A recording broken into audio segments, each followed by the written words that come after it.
People in Oakland, fed up with sideshows, did something when the city would not. Neighbors installed their own speed bumps. But now the city says the fix won't fly. In the 21st episode of the 11th season of the hit Fox animated TV show The Simpsons, we are greeted with an iconic storyline where Marge Simpson is convinced that a woman who has entered the Simpsons family's household, named Becky, is plotting to kill her off in order to replace her, so she ends up approaching Chief Wiggum with her concerns. And of course, this leads to a scene where Chief Wiggum delivers the iconic line that the law is powerless to help you. The law is powerless to help you. Now, of course, later on in the episode, Marge eventually decides that she has to attack this woman because she mistakenly believes that she was kissing Homer Simpson, her husband, and during her attack on this woman, Chief Wiggum and the only two other police officers in the whole town of Springfield end up arresting her, and she confronts Chief Wiggum with this contradiction when she says, "I thought you said the law was powerless to help me," and Chief Wiggum responds with another iconic line, which is, of course, powerless to help you, not powerless to hurt you. I thought you said the law was powerless. It's powerless to help you, not punish you. Now look, The Simpsons is a comedy show. This is obviously played for laughs, which makes sense. This is what you would do in an animated sitcom, but the fact is, at that very moment, what we ended up actually seeing was not a joke on an animated sitcom. What we ended up seeing was actual philosophy in terms of criminal justice policy for the city of Oakland, because today's story is exactly this particular case. You have a situation where you have the street takeovers that are negatively impacting a community for years. They go to the police, they ask for help. In fact, we covered this on this channel before, and nothing is done. Again, they refuse to intercede on their behalf, so the citizenry decided to come together, put up their own speed bumps in order to stop the street takeover, and all of a sudden, the city of Oakland is angry. All of a sudden, the city of Oakland has decided that this has gone too far, so they target the residents who put up the barriers rather than the people doing the street takeovers. And that's exactly what we're going to talk about today. This 9-month war between Oakland and the residents in this area that ultimately ends up concluding with their barricades being removed and the logical results that you can expect once said barriers were removed. But before we do, I want to thank everybody who supports this channel via actualjusticewarrior.com/join. Give me the money. Give me the money, okay? After years of sideshows in this intersections and complaints to the city, neighbors took it upon themselves to install speed bumps in this area, and it worked. The problem is, the city says that's not allowed and ripped them up. So in this part of the recent news segment, you could actually see the imprints of where the speed bumps were in order to understand what was once there in this intersection in the city of Oakland. But honestly, it doesn't really tell you the tale. There's actually an older segment that we did cover in the previous video that I did on this that really goes to show you the necessity of some kind of action with this specific problem, because it shows you the damage that was on the streets that set these residents of Oakland completely over the edge. People who live in the area say the streets themselves tell the story of what's wrong. Dozens and dozens of tire tracks and skid marks cover the intersections on East 21st Street. And according to the neighbors, the city wasn't doing enough to keep them safe. Now, as you can see right there from that previous local news segment, there are tire treads all over the place because during these street takeovers, they end up doing donuts. It creates all sorts of problems. And it's not just a safety issue in terms of people getting hit by cars. We've seen violence break out when neighbors come out and complain about the noise in their community. We've seen shootings break out when rival factions end up deciding to meet up at this particular location and they want to settle beefs. And in addition to that, many of the cars that participate in these street takeovers also happen to be stolen vehicles. So you're essentially incentivizing the theft and trashing of these vehicles. And sometimes when none of those problems occur, when there's no fights or anything of the sort, they conclude the street takeover by setting said vehicle on fire just for fun. So this is what the residents of Oakland had to deal with for 4 years. And by the way, in case you're curious about that timetable, yes, this was up until 2024, which means for the 4 years after the Black Lives Matter riots, when the police were defunded, when you had Pamela Price as the district attorney, this is what the residents were just told to accept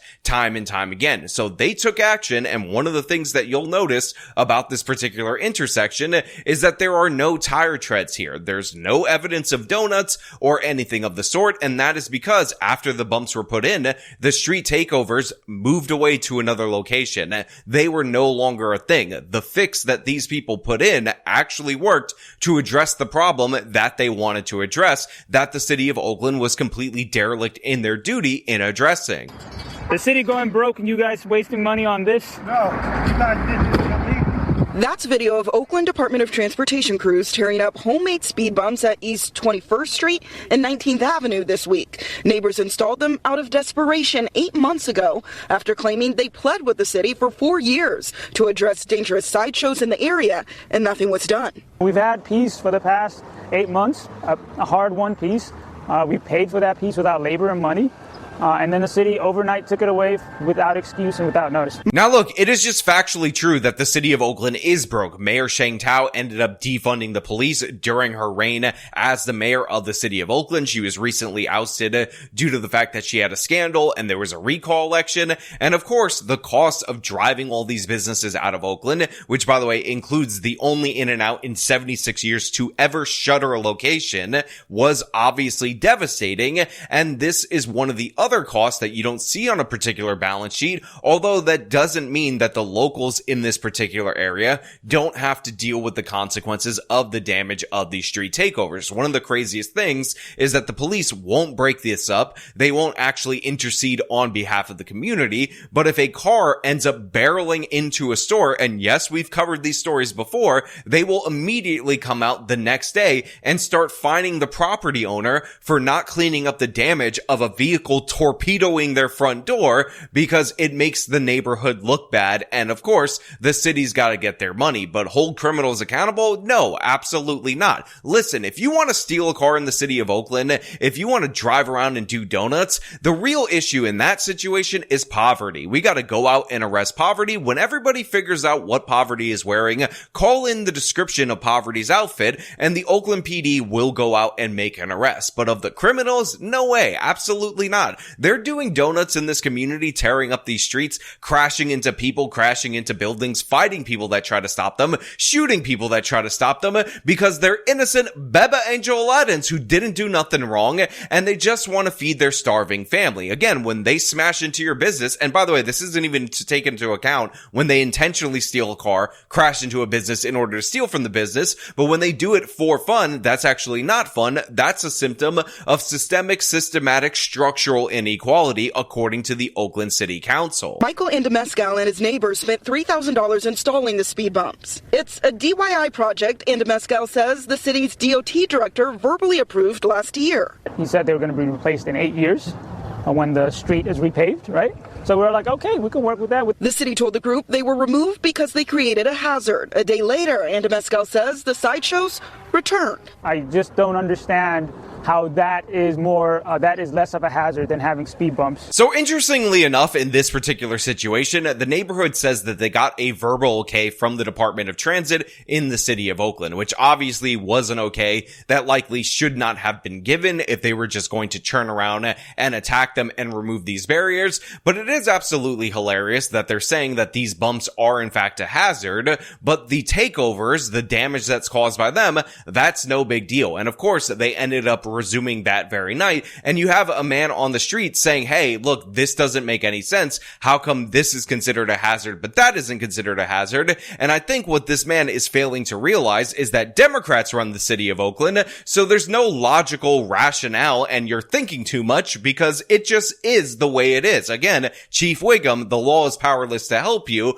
but of course, it's not powerless to hurt you. It's not powerless to blow your money. And again, I'm not saying that I want people putting up speed bumps or whatever that happens to be unauthorized. Obviously, when you have speed bumps, you need to have the corresponding signs that say the speed that you should go in order to make sure that people don't get into accidents because they hit them too hard because they're not expecting them there. There's many things that go into doing some kind of thing like this. So I don't want people doing it haphazardly. And in reality, I don't endorse this neighborhood's behavior, but I do understand it. I do understand when you allow lawlessness to just run rampant in your community, when your city council and your state representatives are absolutely useless in stopping you, when you go to your county prosecutor and she doesn't want to do anything about it because innocent Baba Angel Aladdin's, obviously, this is what you're left to. When you have no other option, you end up trying to take action, and in reality, the particular action that they took, one, was effective,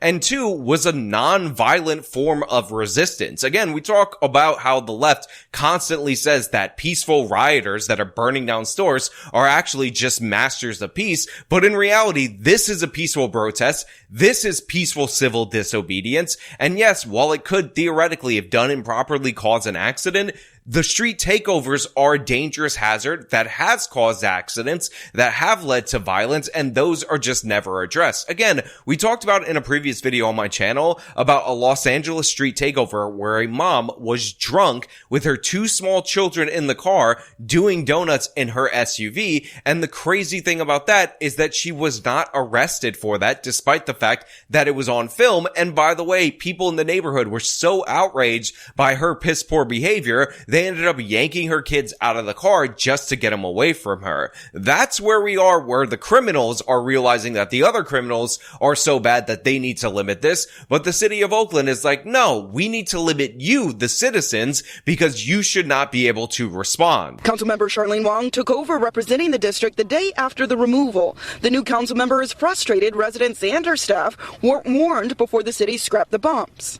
Being smart, being resourceful, and the fact that the residents did that, I think that's pretty remarkable. So they interviewed the new local representative for this particular area, and she's actually on the side of the citizens who acted in this particular case, which makes sense because those are her constituents. She is called Charlene Wong, and she really does feel like Oakland went about this all the Wong way, if we're being perfectly honest. Pun intended. Sorry about that, guys. Wong is working with city leaders to install a city-approved option to stop sideshows. I have not gotten clarity from the director as to why that decision was made. So just to be clear, that awkward cut in the NBC local news segment was from the NBC local news segment. I did not cut the video that way. I would never cut the video that way. And in my opinion, that is just unprofessional.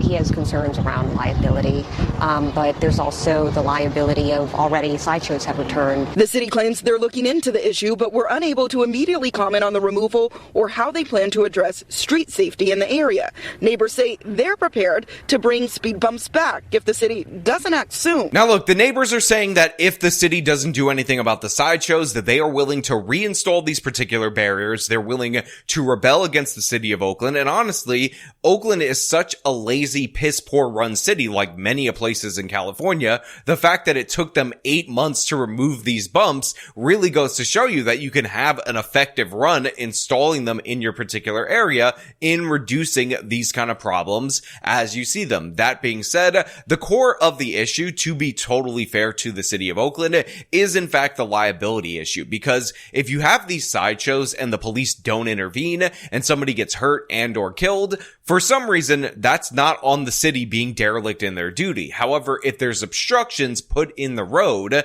that end up causing an accident, even if those obstructions end up reducing more accidents and more harm, the city is liable for that. So in that way, Oakland's position is obviously understandable for what puts them at risk versus what doesn't. But the fact is, these sideshows have been allowed to run rampant all over the state of California, and they need to be stopped. Now, of course, I want to know what side of this you guys come down on out there in the audience, so let me know in the comments. As per usual, if you like the video, show them by leaving a like, subscribe for more content, follow me on the social medias, support me via the support links in the description of this video. This has been me talking about Oakland attacking the citizens instead of the criminals. Till next.